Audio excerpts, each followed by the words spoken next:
second now. Sorry about that.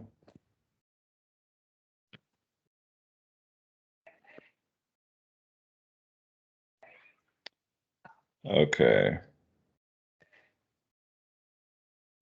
Let me know when you can see my screen. I got it. Yep.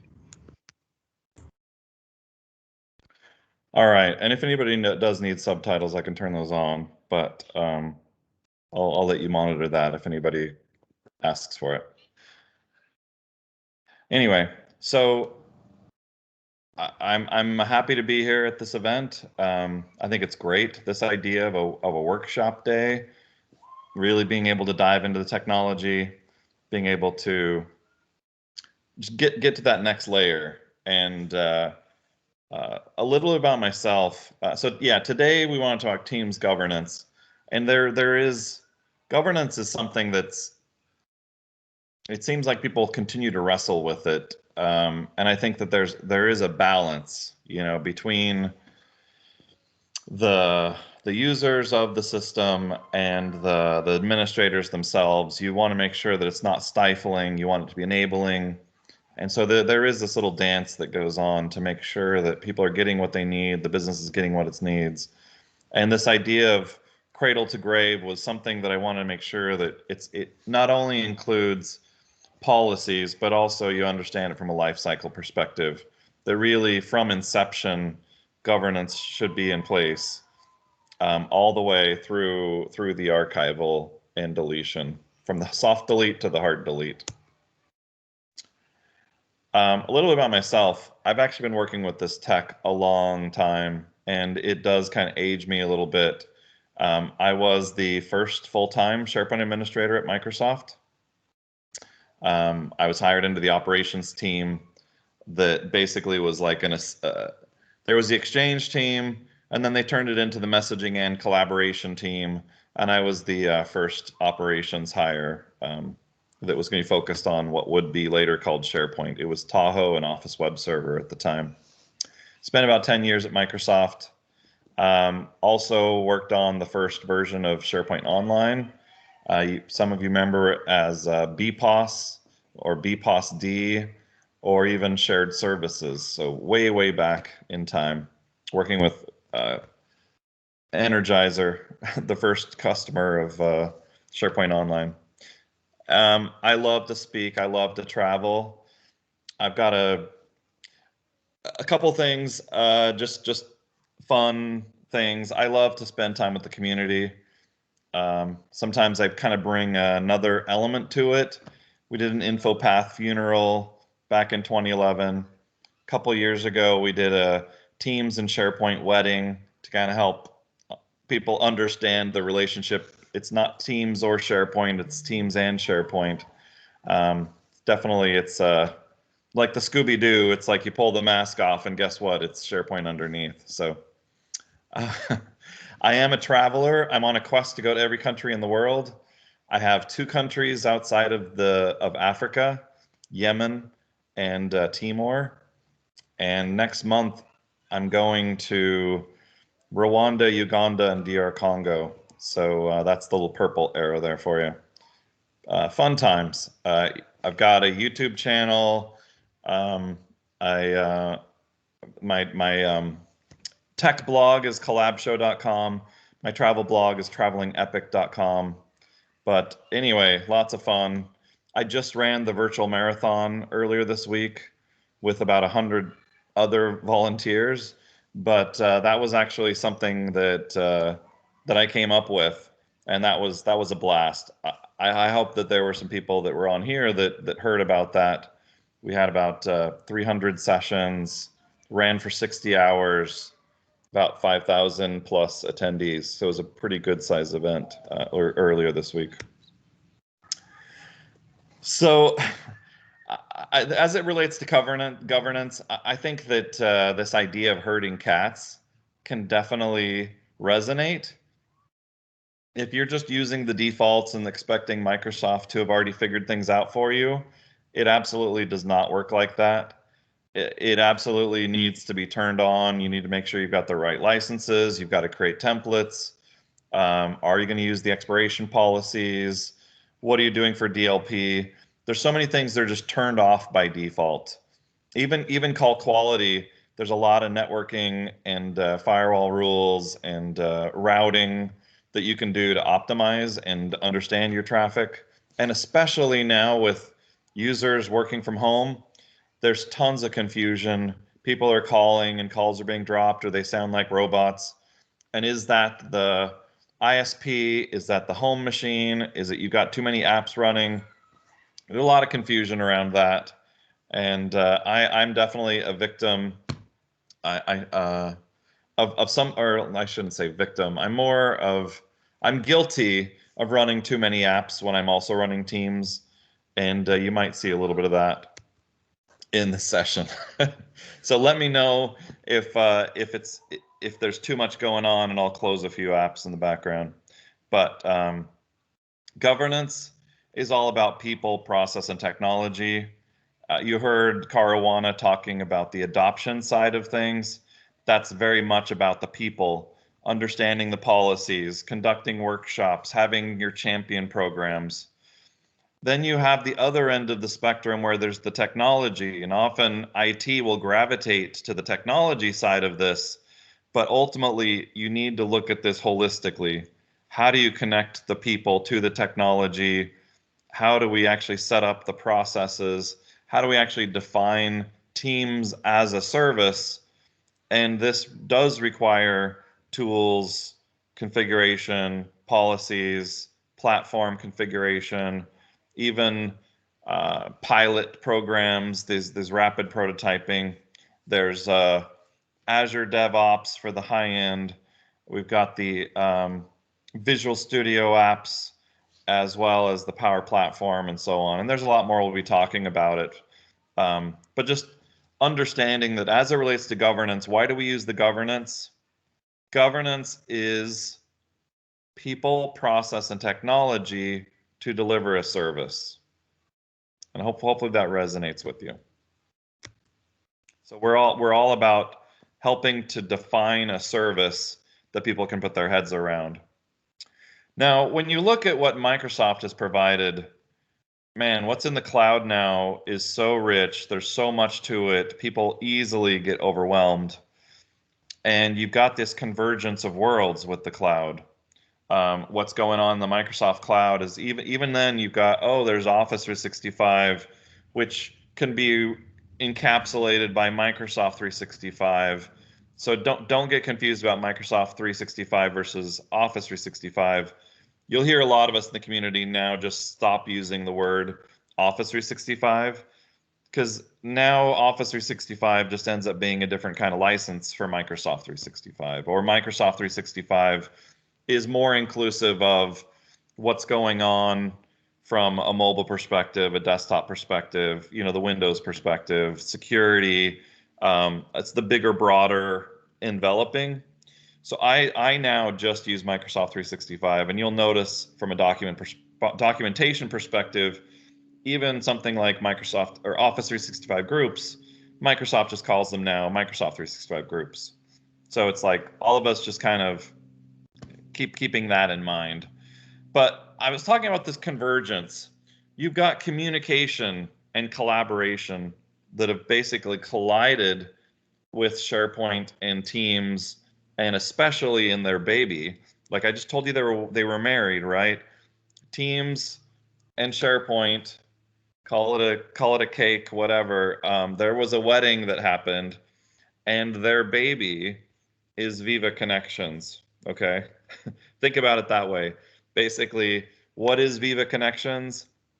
It is the Teams home site app, which is basically built on SharePoint, and it exposes a bunch of SharePoint goodness for the enterprise and pulls in feeds, it pulls in news, it pulls in this great structure that all into the Teams interface, and you can even have a nice little app in there.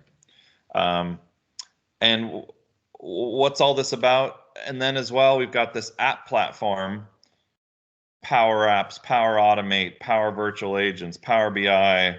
And I apologize, it's not CDS anymore. but you've got the AI builder and the portals and the data connectors and the Dataverse.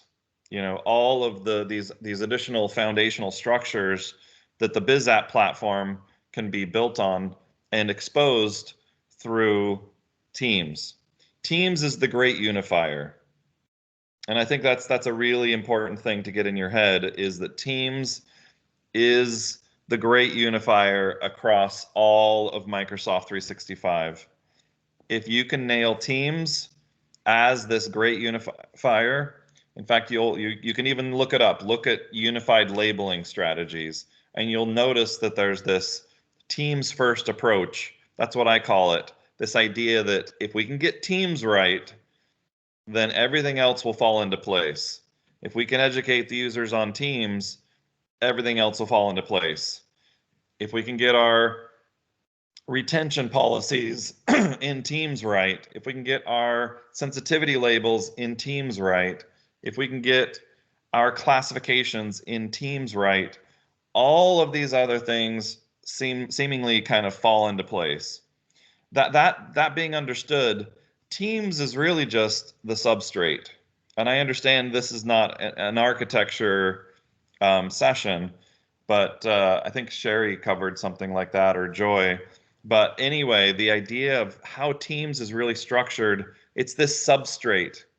And you've got Azure AD that kind of helps you have these groups that helps really envelop all of these apps.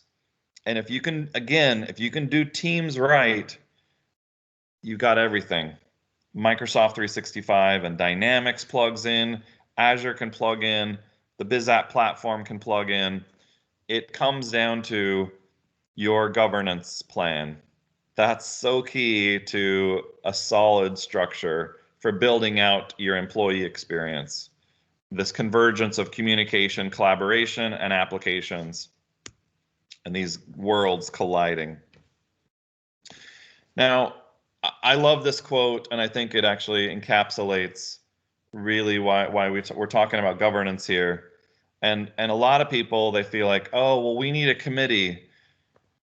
Well, back in the day in SharePoint, you did need a committee to run the intranet. And it was very, very important to have this committee. And I would say a lot of us have learned since those days that even though you may have a committee, that I now more look at those as stakeholders. Great, let's have a stakeholder committee where we can bounce ideas off of.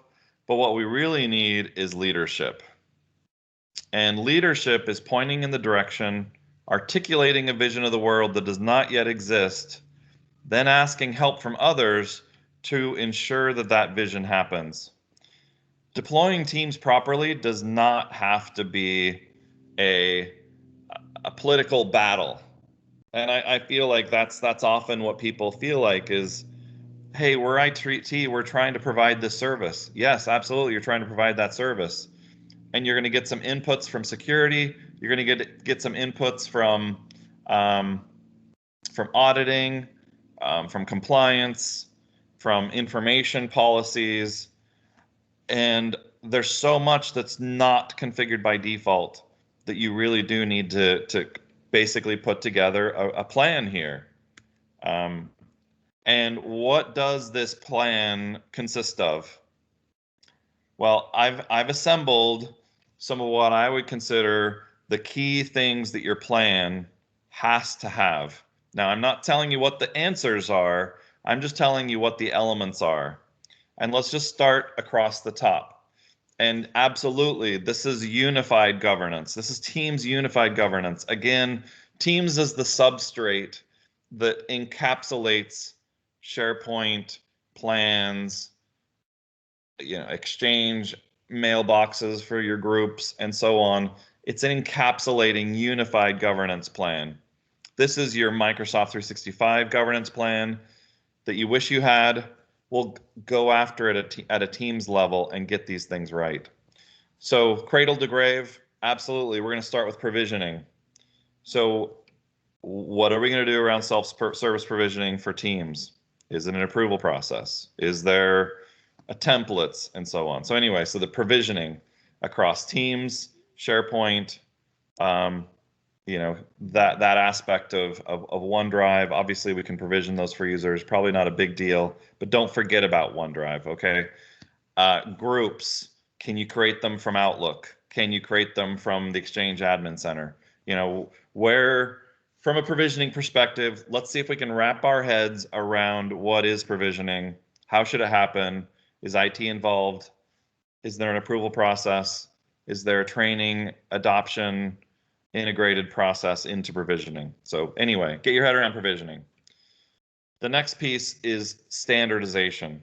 And what we're talking about here is, do we have any naming policies? Are there any custom block words around the names? Are there any kind of bad words we want to block? That kind of thing. There's a lot more you could do around standardization, but just that's a key piece, is standards, because there's a lot you could do around templates. Think about that for a second. What templates do we want to have for our teams? What templates do we want to have for our SharePoint sites? What templates do we want to have for these groups, our plans? Is it hubs? Where we'll talk about hubs in information architecture a little bit, and we'll revisit the templates from an information architecture perspective. The next piece here is external sharing. One of the quickest ways to get yourself shut down from an auditing perspective is to just turn it on globally. Anything can be shared with anybody. Anybody can add guests. That's an ultimate fail kind of situation where it's like, okay, people aren't going to trust Teams, or they're going to turn it completely off. And it's that pendulum swing of it's on, it's off. Oh, we're going to force all the sharing to go through OneDrive. Oh, great. So now we're forcing everybody to use OneDrive to share. So now people are running their projects and teams through the OneDrive. So it's like, okay, let's actually put together policies that work for everybody. Let's do some decent classification so that we can actually really get our arms around the idea that how do we support external sharing.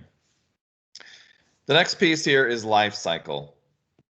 Life cycle is this idea that, yes, we want to expire things.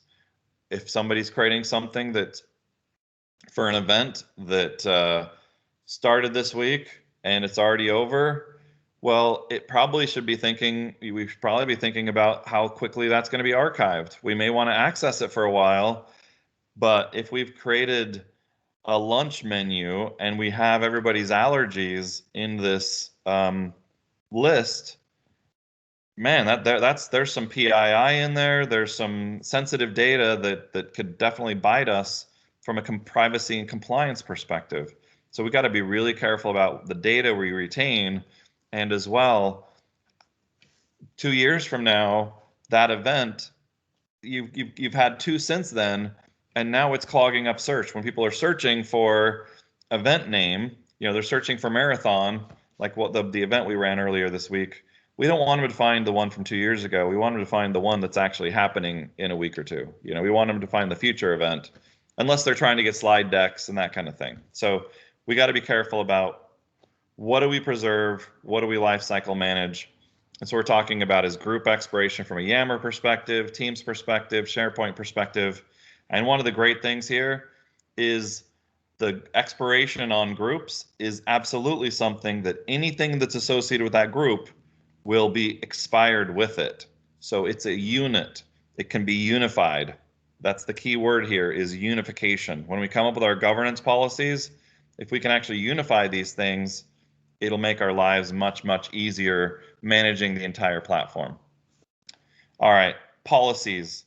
There's a lot of policies, and this is going to be deeper or less deep based on what rules we come up with. And this is actually where I stuffed the classification stuff. So basically, we want Teams classification, which includes SharePoint classification, which includes the email boxes, basically the whole idea of the group, retention policies, sensitivity policies and labels, e-discovery, who can and can't access things from an e-discovery perspective. Is that legal only?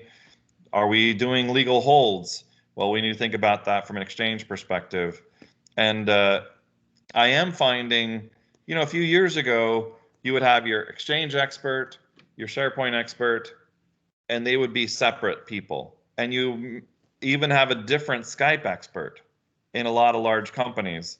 More and more, especially with Microsoft 365, you have a team that's now managing all those things. They may be managing Teams and SharePoint and even sometimes Exchange. Like it's gotten to a level where it's, hey, it's all in the cloud. You just got to jump between these interfaces. Not unusual anymore to find that the Exchange admin is also the SharePoint and Teams admin. So these worlds are definitely colliding. And so being able to have consistency and unification can really, really help. Information architecture. SharePoint has hubs. Well, guess what? With the Viva connections, you're going to notice that those hubs can actually be pulled right into the navigation because you've got your Teams home site app, which equals Viva connections, all that global navigation, all those really cool news articles, they can actually flow right into Teams. And the other reason I bring up hubs, and we'll talk more about this later, but this idea that we can actually build hierarchical designs where, yes, the world is flat, and we can use hubs to organize our teams and our SharePoint sites. Just don't even think about it from a perspective of just SharePoint. Think about it from a perspective of, what if all my teams that were external, that had external guests, were in a hub called external or extranet? Wouldn't that be incredible?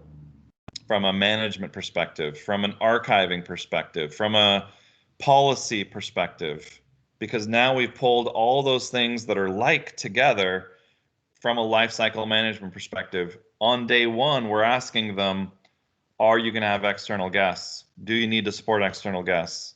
If they say yes, and they say, okay, well, can we apply the NDA policy to yours? Yes. Boom, boom, boom. We're now following and organizing these things in a consistent way. Hey, Joel. Yeah. Do you have a couple questions if you want to? Sure. Yeah, let's hear it. So Sarah asked, is it accurate that AD groups cannot be used as members in teams? She's asking if they are, or it's more of a comment. Yeah, she's wondering if it's accurate that they cannot be used as members in teams. So I'm assuming synced AD groups, on-premise AD groups. And it's correct. Groups are not members of teams. But basically the idea here is you can, especially from a licensing perspective, you can have these Microsoft 365 groups, but the groups themselves have members, and those members are users. Then we got one more from Jason here, and he says, I'm a bit confused about classification. It seems that Microsoft docs say use sensitivity labels to classify content instead of using classification labels going forward.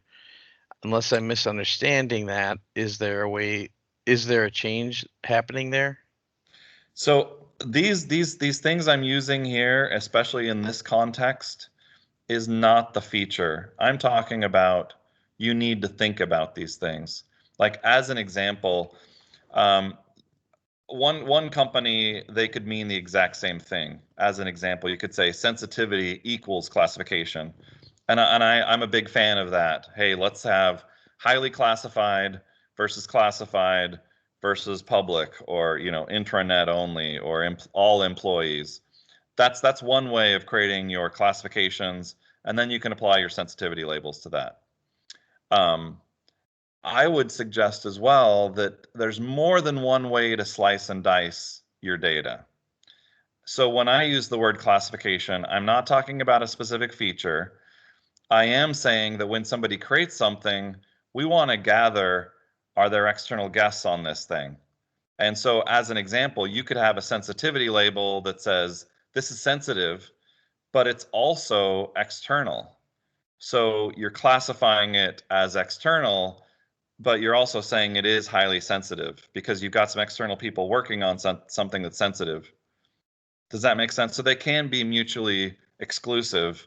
Or if you're in a small, medium business, you don't want to make it extra complicated your sensitivity of there's 3 levels of sensitivity, you may not necessarily want that extra layer of we're going to classify it and we're going to determine the sensitivity levels. Another classification might be similar to what you would do with hubs. Let's actually organize the data, classify this as HR data, which can help us from a retention perspective. This is legal. We're going to classify it as legal. That might still be, just because it's legal doesn't necessarily mean it's sensitive or not sensitive. So I like the question. I can understand how you'd be confused, but right now these aren't exactly against feature to feature matchup. And I understand Microsoft's a moving target. So what I'm trying to say is these are things that when you're putting together your plan, you need to go through. Then we can say, what features can we use to apply them? So as an example, classification absolutely can be applied via PowerShell, but as well, you'll notice that even in a third-party world, um, what's it called? Valo has their way of classifying things. AvePoint has their way of classifying things. Teams Hub has its way of classifying things. So not all customers are going to just use the out-of-the-box features. So if you know what you want to do, you can determine if it's something you can get out of the box or if you're going to need a third-party tool to do it.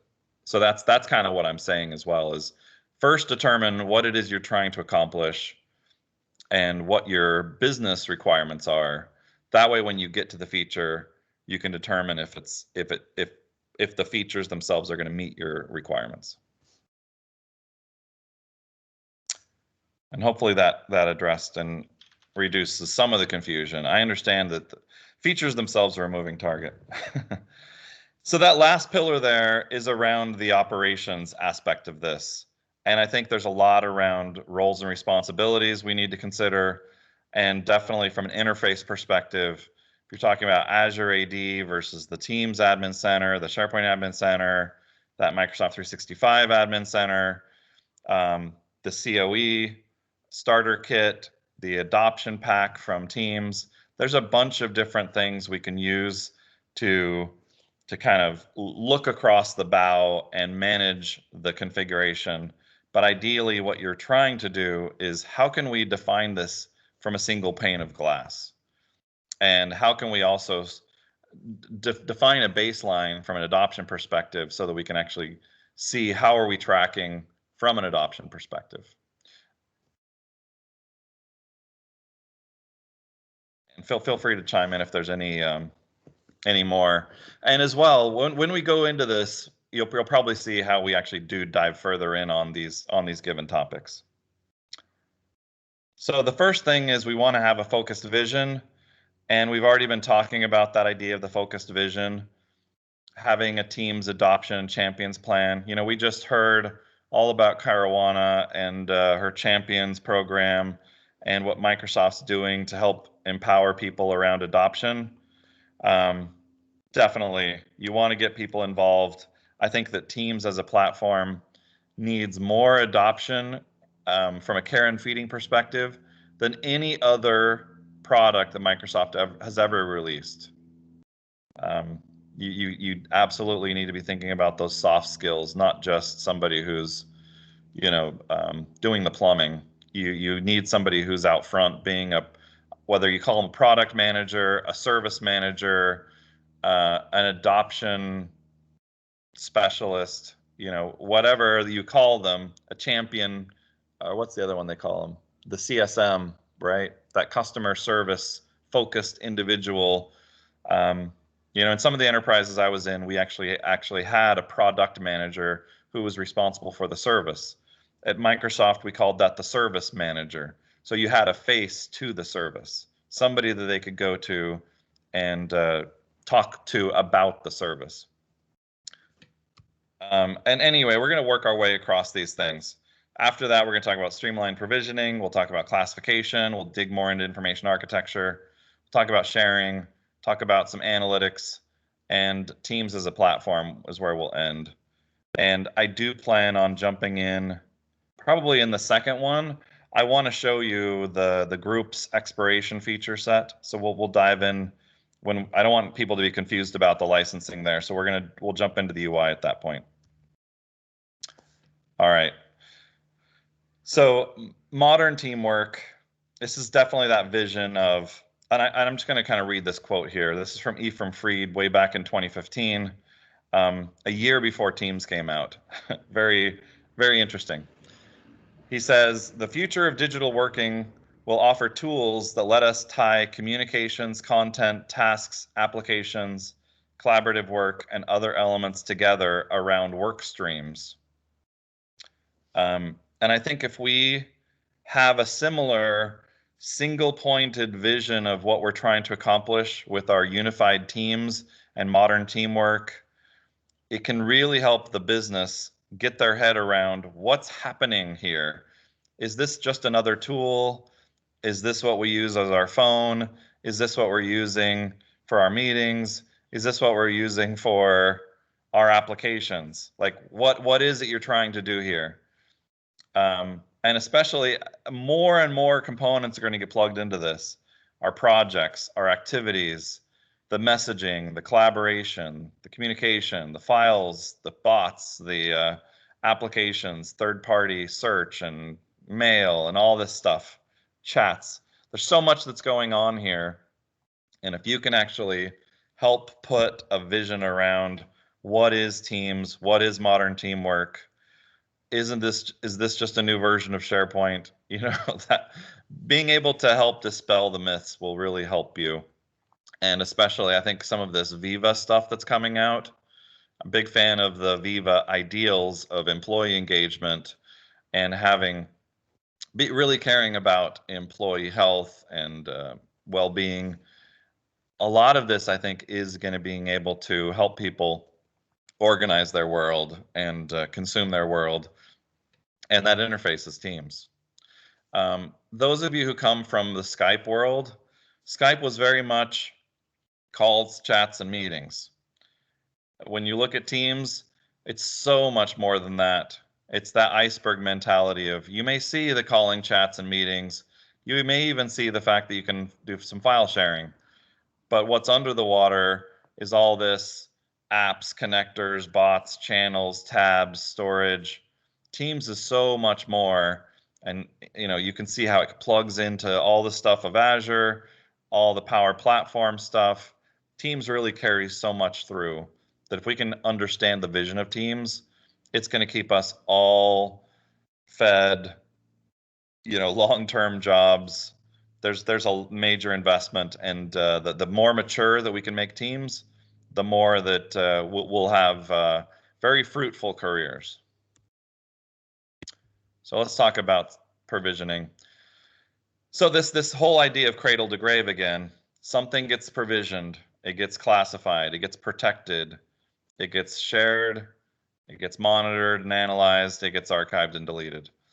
And yes, along the way, there's retention policies, there's sensitivity policies, and every company is going to come up with their strategy for what that means. So don't get caught up on the term classification here. A lot of it is when something's provisioned, how can we capture that so that the right rules are being applied, so that the right labels are being applied, as an example. So one thing to understand about the architecture of Teams, again, is this idea that there's the team substrate, and everything around it has a compliance boundary. And the policies themselves can be applied globally, or if we can actually start to use some way of kind of breaking up these different types of teams, then we can actually have different policies for different types of groupings of teams. So the idea is, even from a policy perspective, you'll notice there's kind of your default, global, and then we can actually create different policies that then apply in different ways. And yes, there's everything from the policies for chats and bots and apps and Graph API and the Giphies and the emails and the connectors and the guests. All these things are policies that apply in different ways. And I don't have time to dig into it too far from an architecture perspective, just to understand that Teams itself, and I don't know if I have this. No, it's not here. But this idea that Teams is on one level, and you've got SharePoint, OneDrive, Exchange, plans, and the planner, and so on. And Yammer, all these other things that get applied when you provision a group. And this idea that when it comes to compliance, there's what happens from a Teams substrate perspective, but the storage itself is very likely in SharePoint or in Exchange or in a third-party storage choice as well. Now, when you start thinking about Teams governance, wouldn't it be nice if all of the policies were in one place? And this slide is building improperly. I don't know why. It looks like... Anyway, I've got a much better version of this thing. And these, in fact, each one of these is actually linked up too, so you can actually go out to docs.microsoft.com. And even jumping in here, I don't know why I don't know if the text changed colors. Anyway, Azure P1 is one set of things, like your ability to add groups for approval of your Microsoft 365 groups, your ability to manage naming standards. These things do require Azure P1. Even expiration requires Azure P1. Azure P2, you will need for the sensitivity labels, or sorry, for the chat DLP. DLP on the other end of the spectrum. In fact, I'm just going to pop out of this.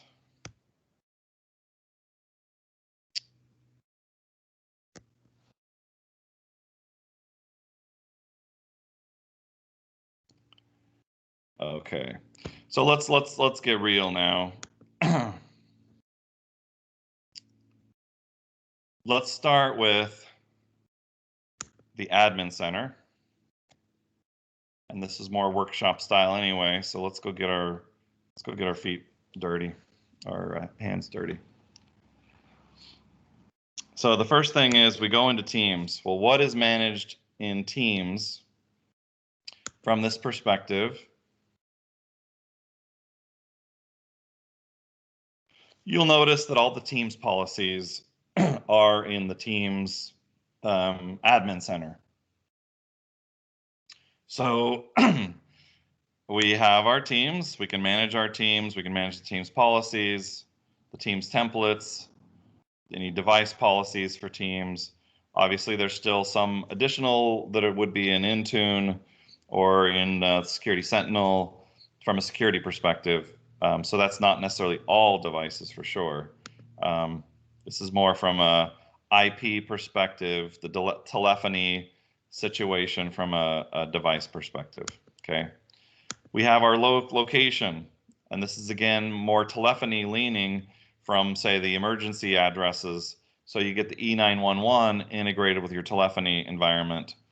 There's your network topology from a perspective of what are those network sites, the location-based routing, the emergency routing again, and so on. We have our users.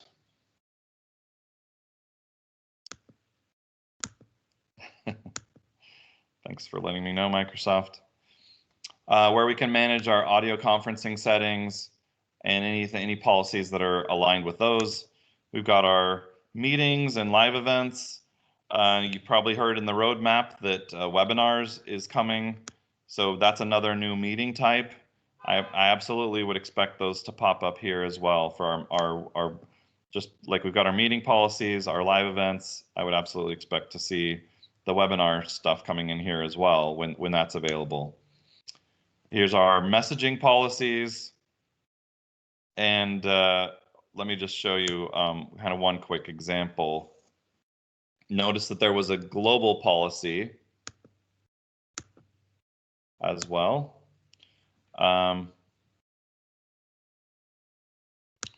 So here you can see, as an example, who can delete messages, who can send messages, who can edit sent messages, and you'll absolutely understand from environment to environment, they are different.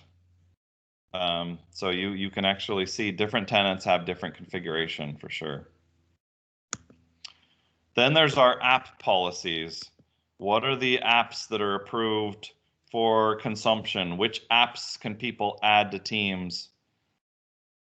And we can actually manage those here. Like if we say, first we've got the org-wide apps, and we've got a variety of different policies for the Teams app as well. And then we've got our the permissions of who can use what, and so on. There's all the voice section here of Teams where we manage our calling plans and meetings, our dial plans, the direct routing, call queues and auto attendance. So like if we have a help desk, being able to have it auto answer the call, or does it go into a call queue where multiple people get it? And you can kind of see this idea that you're uploading your CSVs and so on to be able to apply your policies. A lot of this is done via PowerShell as well for being able to manage your voice configuration. You want numbers to be available to add users, as an example. Again, here's more of our policies and configuration, role-based stuff. There's the analytics. We can get a very lightweight usage report that we can run on a regular basis. The org-wide settings. I understand this is very much a flyover of Teams, and I'm not going to do this on every interface. I just want to make sure that you guys are familiar. This Teams Advisor is an add-on kind of pack experience where we can update the Teams Advisor, where it'll provision policies from a perspective of plans that your project managers can use. And I don't know what's going on with my tenant right now, and I don't want to have to dig into that at this moment. But I do want to show you, if we go into all admin centers, Azure Active Directory is a lot of where the groups configuration rolls up. So if we actually go into the Azure AD portal, first off, we get this nice dashboard of what's happening in the enterprise from an Azure perspective. We can see our groups and users and so on, and our sync and so on if we have any sync set up with AD. But the key thing we want to show here under Azure AD is we want to look at groups, because basically, in a big way, teams are somewhat synonymous with a group. Teams are defined in the substrate. Groups are defined in Exchange under the covers. But here you can see we do have a number of different teams, and you can see the group type. There's Microsoft 365 groups. There's some security groups. And as well, you can see here's a group. I can check this box, and I can delete this group even. So right from Azure AD, you can see I can actually delete a group. So what just happened? I just deleted a group. I'm doing some cleanup, right? That looked like that was a copy. Now, where can I recover a group from? Well, you can actually go into the Exchange Admin Center to recover it. There's no interface here in Azure AD right here where I can actually recover that group. And you noticed it actually removed itself even from the UI. So even though it's been archived, and that was a soft delete, I could have deleted it through the Teams interface, or I deleted it through Azure AD, that group, and all things associated with it are now applied. You're looking for those expiration policies or the naming policies. Those are right here. So we can actually look at the expiration policy. Oh no, it's grayed out. Yes, I know that this tenant does not have Azure AD P1. So for those of you who may be just running with E3, you'll go into Azure AD and you'll notice when you dial into groups and you dig in, you'll notice, oh no, I could be configuring expiration policies to say, oh, give it 30 days, notify the admins of the owners of these teams, but expiration, which does delete it along with associated content sources such as Outlook, SharePoint, Teams, and Power BI. So all the things associated with it will be cleaned up if the group is not renewed, leveraging these policies, expiration policy. I'm going to stop here for a second just to see if anybody's got any questions while we're in here. Yeah, we do have one from Hildy here. It says, does the deletion of the group in AD also delete the associated SharePoint site? Yes. Yes, it does. So associated SharePoint sites are also there. And it looks like Microsoft has updated things, which is fantastic. So it used to say last week it said you had to go to the Exchange Admin Classic Center to be able to restore a group.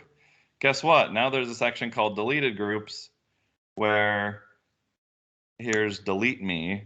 I can restore that group or I can permanently delete that group. And I like the question we just got.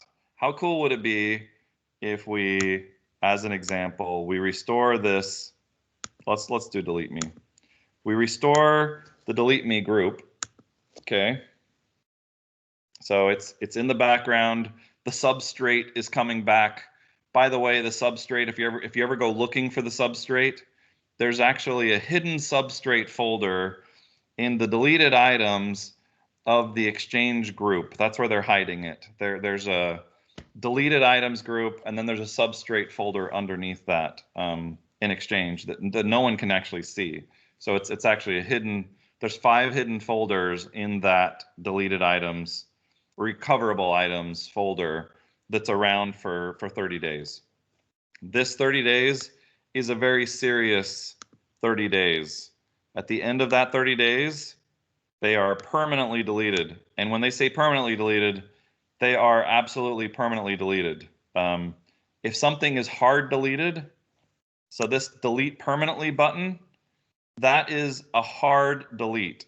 If I click this and delete permanently, there is no way for me to restore this. Even calling up Microsoft, you do not want to do this. You do not want to hard delete a group that might come back. Does that make sense? Let that drill into your head. This is like your recycle bin, but this is the second level recycle bin. And if you clean this out, it's going to be purged from the system. No going back. That hidden substrate folder and all those other hidden folders in Exchange will be purged, and your ability to get them back will be gone. So don't purge things here. If you want to, this permanent is permanent, okay? I just deleted something. It is gone. I can try and create a log with Microsoft. And the best I could probably do at this point is I could probably get my mailbox back. I could probably get the SharePoint site back. But that ability to get the substrate is gone. You know, it's rough. Anyway, so we just restored that delete me group. And what I wanted to do was I wanted to jump back to the Teams admin to just kind of show you. If I go back to my Teams now, I don't know what's going on with all this mess. If this is just some rendering issues. Come on, Microsoft.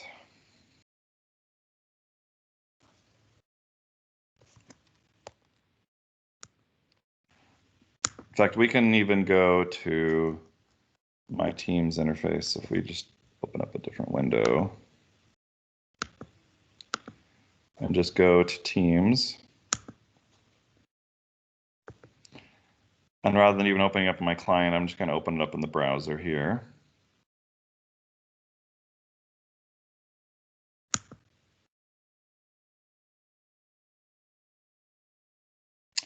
And thanks for your patience. Sometimes the demo gods are with us, sometimes they're against us. Yeah, it feels like they've been mad at me for the last 2 years. Okay. So it looks like Teams is at least going to cooperate with us, the client UI. And we could go dive into status, but I don't want to, this is not a availability session. So Teams, you can see we have any number of different teams that are available here. These are my teams. Let's go ahead and create one. And you can see we can create from templates or from scratch and so on. We don't care. So talking about compliance, you know, these private, public, org-wide, you can see Microsoft has given you some basic things, but in my head, these are not classifications. You want something, you want a couple levels more than that, especially the larger organizations where there's, when it says this, it means this. You know, you have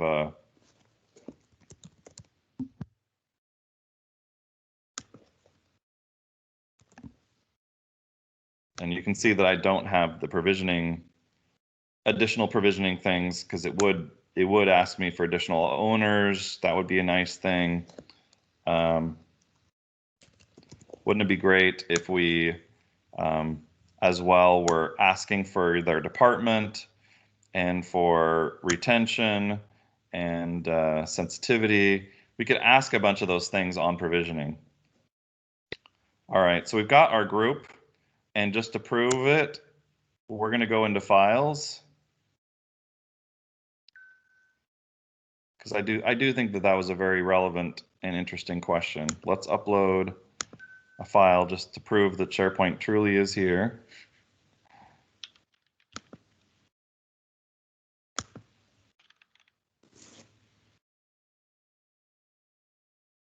And it is uploading our item.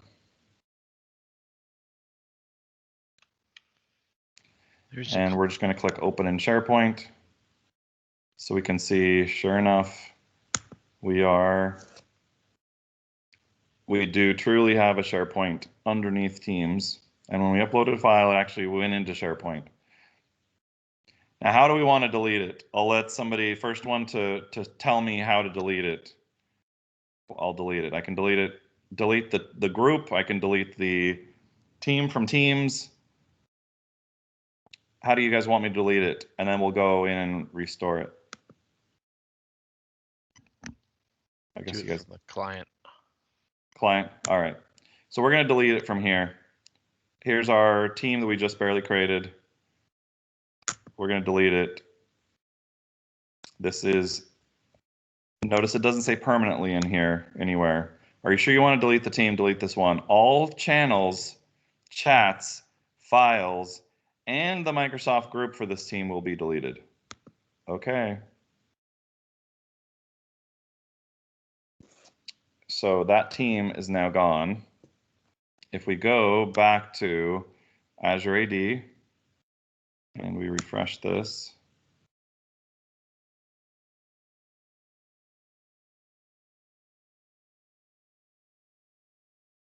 good enough. Here it is. How cool was that, right? Does that reduce some of the fear around actually doing some cleanup? I hope so. So that was soft deleted, essentially. A user deleted the team, which deleted the group. The group shows up in our Active Directory deleted groups section, which is apparently a brand new feature that, anyway, we won't go into that. We can permanently delete it or we can restore it. Did we verify that the SharePoint itself was gone? No, let's do that. If I refresh the SharePoint side, looks like it still must be cached or something. It takes a while, right? We know that. The group is gone. The SharePoint should go. The fact that it's still here just tells me that it takes a while. But we can even come back to that. We would expect this to eventually give us an error, right? Do have a couple questions here. So sure. Jason asked if you could speak a bit about the pains of renaming an existing team and if Microsoft is working on anything to make that better in the future. Can you repeat that part you're saying? So basically, teams renaming, just renaming an existing team, the pains Yes. around it. It is a pain. There is some PowerShell to do it, but it is a pain. It is messy. I would recommend going to the roadmap.microsoft.com if you had any specific questions on features that are being released. I haven't followed the rename thing because I know that there has been a couple of features related to rename that they have released. And I think a lot of it is being done in PowerShell.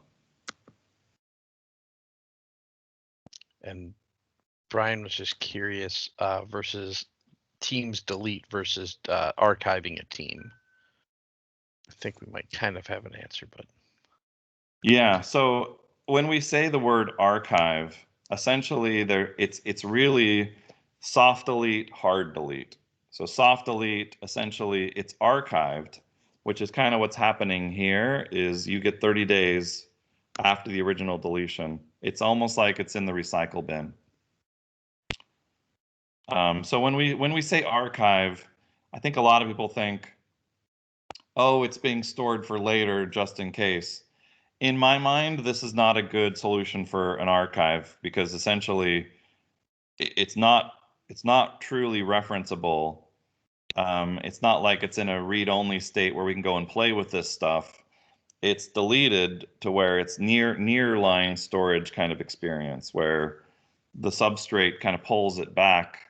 If we were in teams where we just created that team, as an example, um, I would expect that once it's been deleted, it's not showing up in my UI. It would have been right here, or in alphabetical probably order, but it's probably not a great archive because it's not. I can't go back and go look at it even from a read-only perspective.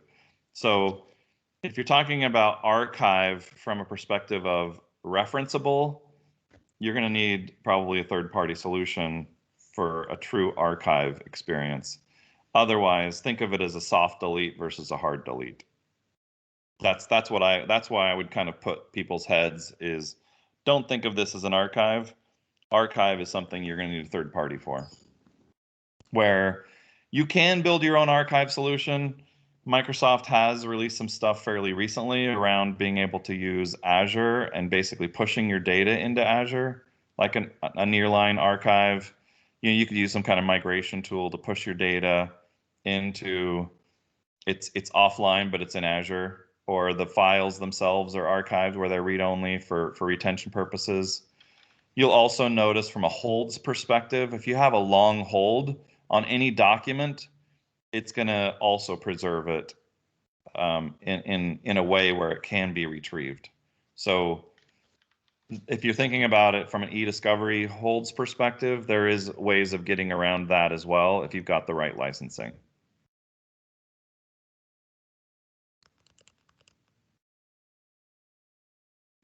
That makes sense?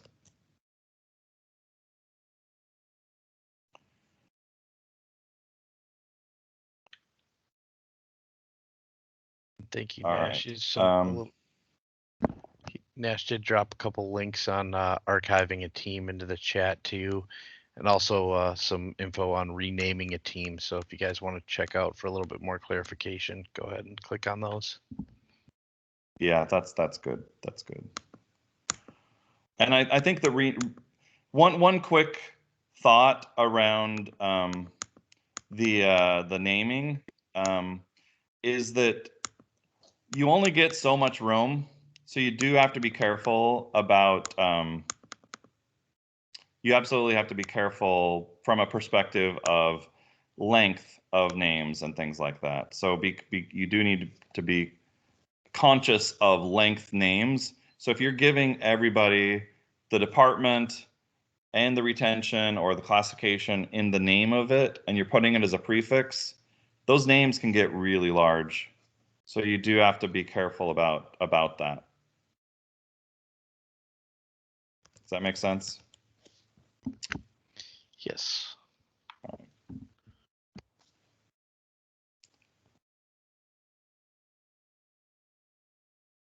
It does look like my machine is having some resource issues. So I will just close down a couple things real quick.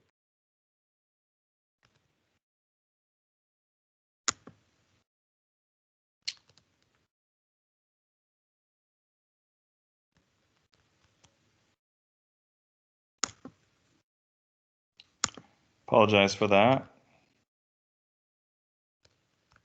I thought I would be all right with what I had, but it looks like it's slowing itself down a bit.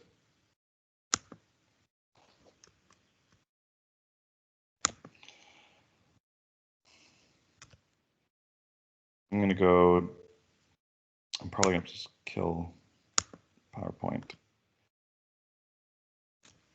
And I'm actually going to stop sharing for a second just to clean this up.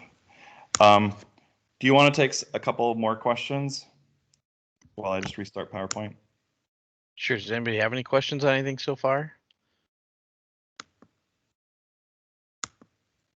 I know we were talking earlier with Sarah was curious about teams from Active Directory on premise and what can be made into a team.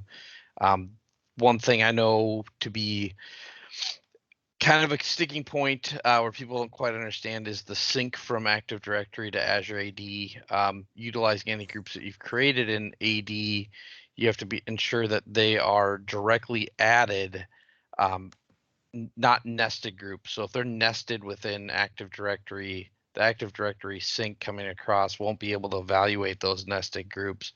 So some of what you might be considering AD groups, utilizing those for teams creation, I typically, when I'm engaged with a client, will use dynamic groups. So try to key in on an attribute or something to that effect where we can create the groups fresh. Same with licensing groups and stuff like that. And I understand the wish to not want to manage the groups in multiple different places. And we in Ignite 2016, we got kind of a ray of hope that there might be some AD group write back features that would help with that, but we haven't quite seen all of those come to fruition yet. So, and there are some third-party solutions out that were mentioned in chat too.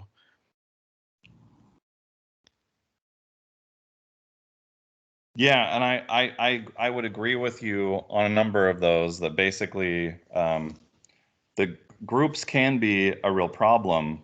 Where people think, oh, well, I can use my on-prem groups and sync them and create groups based on these. And it's actually, you're creating more of a mess because a lot of what's been created on-prem to be groups are not a good design for the cloud groups.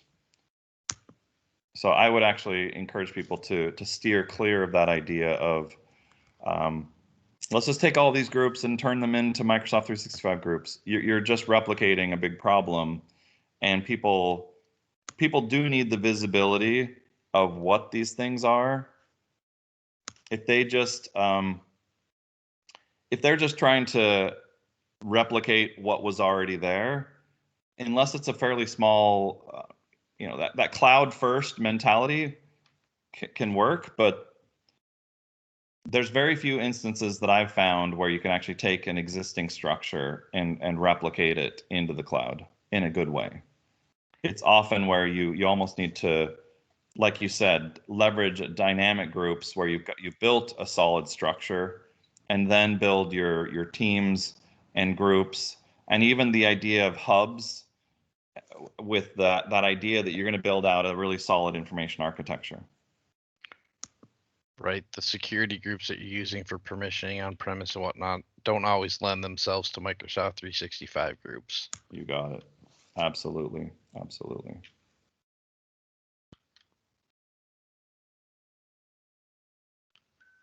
So Jason is curious, since you're talking about AD, is it a goal to only use hybrid temporarily, but eventually get your identity stuff 100% into the cloud?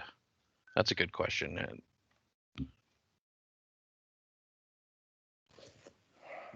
Um, I do think that identity is its own.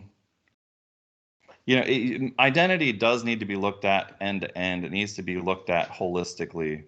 Of what do we want to do with these things? How do we want to manage identities of users, but also the idea of what do we want to do with these long term?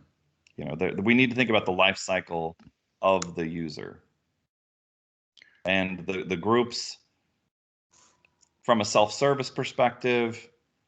But it's like one of the things that Microsoft, I feel like, hasn't fully finished is its identity and full life cycle. There's a number of different companies that are out there, say like a SailPoint, or so you've got the like Azure AD identity and like the lifecycle management features. It feels like that team kind of stepped back from really being able to address on-prem and cloud in a holistic way. And I don't want to just beat up Microsoft from that perspective, but it does feel like those features just never really got finished. It's like the sync never really fully got there. I don't know if you can identify with what I'm saying. Yeah, definitely. It kind of goes back to some of the stuff they talked about at Ignite 2016 that they're gonna allow us to do with group write back and possibly make Azure AD the source of truth for objects and attributes that didn't really come to fruition. From what I've heard, it maybe wasn't supposed to be something that they had announced, but they did. But I do identify with that because I have had multiple clients in the past 2 years broach the question where they're saying, hey, I mean, we're syncing our identities from Active Directory to Azure AD. Is this a chance for us to sunset Active Directory? And for the vast majority of my clients, the answer is not right now. That's not really something you want to do. We'd have to look at everything that relies on Active Directory, and then we'd have to evaluate from there. For some of those smaller companies or greenfield builds, it is maybe a solution where a cloud only identity makes sense, but it kind of that progression is ongoing, and I don't know if that's necessarily a direction that's necessarily being looked at quite yet. I think that end all goal would be, let's have Azure AD be our single source of truth, but right now the hybrid is very much a necessary part. Right. And we got, let's see here. So Tommy is asking, oh, maybe there's not a question in there.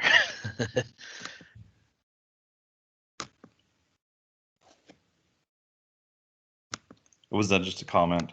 Yeah, Jason said it just seems like things might work better if identity is 100% in the cloud and it just reaches down to the on-premise resources.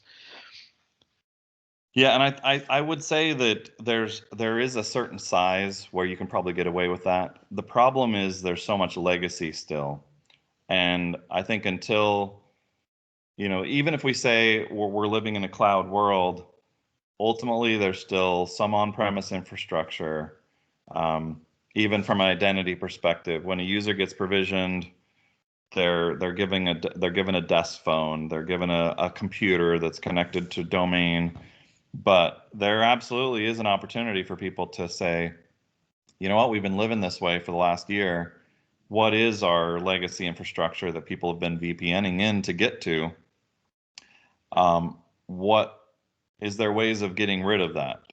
And it's like, no, there's some old financials or some old HR or some set of things that very likely are still crown jewels, but your small medium business can probably absolutely get away with. And it has a lot to do with how much legacy they have. What's the baggage that you're bringing along with you, or that has been built custom. Yeah, and as was suggested, the petabytes of data on the shared drives. Yeah, absolutely. And as cloud stuff gets cheaper, getting that petabytes of data processed, there may be some aspect of legacy that really, getting a tool that's going to help you process that data, classify the data, and get that structured can help you get to the cloud too. Like, you know, but I'm a big fan as well of, hey, once you get it to the cloud, your life is going to be that much more accessible, that much easier. Your ability to join and connect to that data from a phone is going to be so much easier. Sure, they make apps for VPN on phones, but it's not that great. Not the greatest experience. The other thing that was brought up in the call that I had just kind of thinking about the scenario they're presenting was, what does it look like if let's say you did migrate all your identities to cloud and the hybrid was completely gone, ADC's out of there, everything's cloud identities. What happens if you want to implement something that is going to rely on LDAP or Active Directory? Because that trip there is easy, but the trip back, not so much. Right. Matt is curious, has there been any movement with the on-prem data classification tied to the P2 license? In my opinion, no attention to this in the past 2+ years. So I think that what you notice, and I think that a good one to connect with, you may be familiar with Erica Tully. Erica Tully was a big advocate in the SharePoint, SharePoint and Azure information policies, and that whole space of information protection and privacy and compliance. She spent a lot of time in that world. Well, she went and joined Microsoft. So Erica Tully, who kind of came from this world, she now is at Microsoft, and she's a great one to tap. I would absolutely recommend having a conversation with her in terms of where we are in the roadmap from a labeling perspective, from an information policy perspective, but also that idea of how the licenses themselves are evolving over time. Because when it went from Azure information protection, and then it seemed like the security, it's like there's the set of things that you got from E5, there's the set of things you got from Azure P1 and Azure P2, but I kind of look at this and say, well, what if we were to kind of take that grouping strategy? We're talking about classification, we're talking about grouping and structures. What if we were able to get the executives as a group, so that and those who work on highly sensitive content, that we're able to work on getting them more of that into that world, if that makes sense. Being able to help them be able to get those feature sets. So rather than looking at baking the whole ocean, getting everybody there, if we can simply start to kind of figure out how we can actually figure things out. You know what I mean? Like take advantage of some of these security features, taking advantage of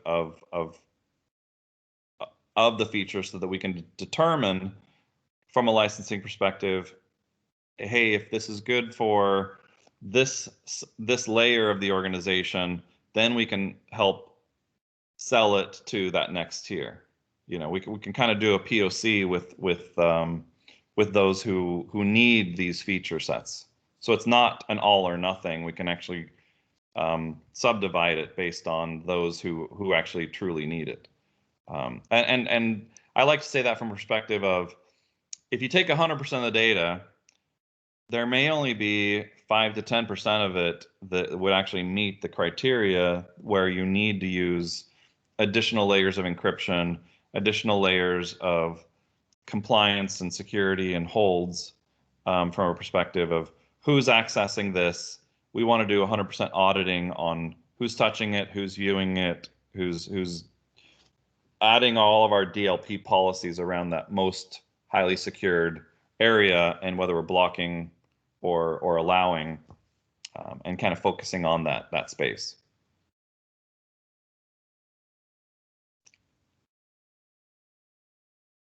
Anybody else have any questions? We got about 10 minutes left, and if we have a few more here, then I'll do the drawing.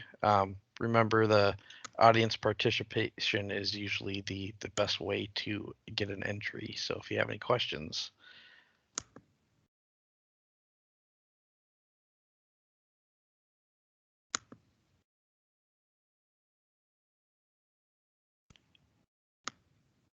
We got them all. We had a pretty. Why don't you do your little thing, and I'm going to reboot. Like, and because there is a key thing that I want to come back to, but okay. Seems like Teams is just holding on to my CPU.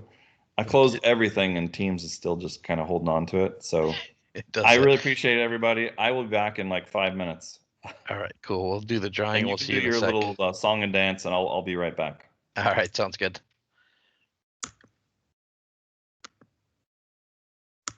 All right, so everybody that's kind of contributed to the conversation here, I have, and Joel will be right back here. So I have put you into a randomizer, which I'm going to share right now.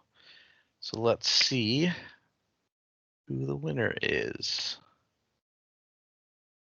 The winner is Hildy. So Hildy, are you still here? If not, I think we can pull your information otherwise.